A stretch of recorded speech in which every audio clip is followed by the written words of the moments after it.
Well, I thought you might find some of the things interesting about my first days working for George T. McLean as a truck mechanic. To start with, I had to get introduced around to everybody, and there were quite a few people working there, and it was just a matter of a quick, this is this is whoever he is, this is whoever he is, this is whoever he is, Mm-hmm. and you say hi there, and I'll get to know you, and so on.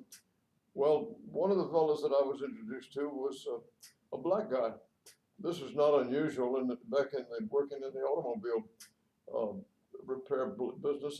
We always had black guys doing the menial tasks, and black guys would come in off the street selling seafood preparations they'd made at home, which were delicious, incidentally. Mm-hmm. Uh, so when Dolly, when I saw Ollie, and they introduced me to Ollie, I said hi and politely and so forth, but didn't give him any particular interest.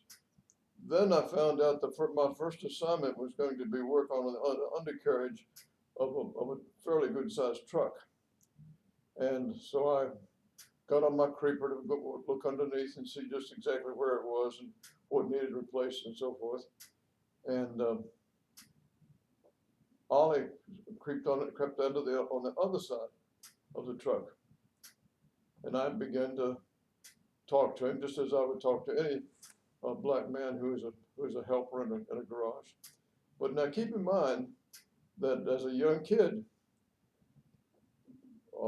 Lester Knight, several others had been playing with black children who lived right behind these houses, and they were, we didn't even think of them as different people. They were black kids. They were a lot of fun. Mm-hmm. They could climb trees and do the things we did. They liked us.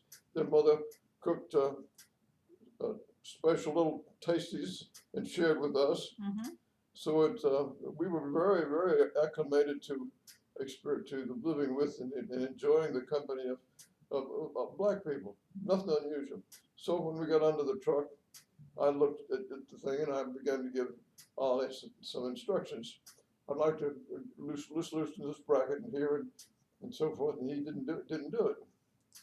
And so I said, "You understand what I want?" He said, "Yeah, but," he says, "I'm the one in charge here, not you." So I was assigned this job. You're helping me. took me a little while to, not a little while, like 3 seconds to understand what was going on. And then I very nicely said, "Of course." I said, "I've got to get used to it, to the plant and everything about it." He says, "So just bear with me." He laughed, and we were the best of friends then on. Oh, that's great. Later on, we had some rather treacherous things we had to do. We had a traversing crane that went across the roof of the shop, the big shop, and could go into and pick up heavy engines for big trucks and so forth. And it was just a standard thing. But I had to go out on a beam in order to get this thing lined up right, to lift the engines and put them in the right place and so forth. And I did, and I was out there. This was a little later, and I found that it was very unstable. And damn it, I couldn't move. I mean, if I moved one direction, I was slipping off this way, and this was down a long distance to that hard concrete floor. And so I just didn't know what the hell to do. I tried this, and I tried to ease back so I didn't fall and at the same time. And just about the time I given up, I just didn't know what the hell I was going to do. Here comes Ollie, coming out and climbing out very gingerly, right behind me, and said, "Here, let me give you a hand with this." And so the two of us manipulated the big engine without any difficulty at all. But it was no question in my mind. He basically saved my life. Those things happen in any garage regularly. The fact that he was black didn't even cross my mind. It was just another guy helping me out and damn near saved me falling on my ass. So we stayed friends all the time I worked there. And the other two, he was a mechanic. Mm-hmm. He wasn't a black mechanic or green mechanic. He was a mechanic. Just a good And mechanic. a damn good one, yeah. Yeah.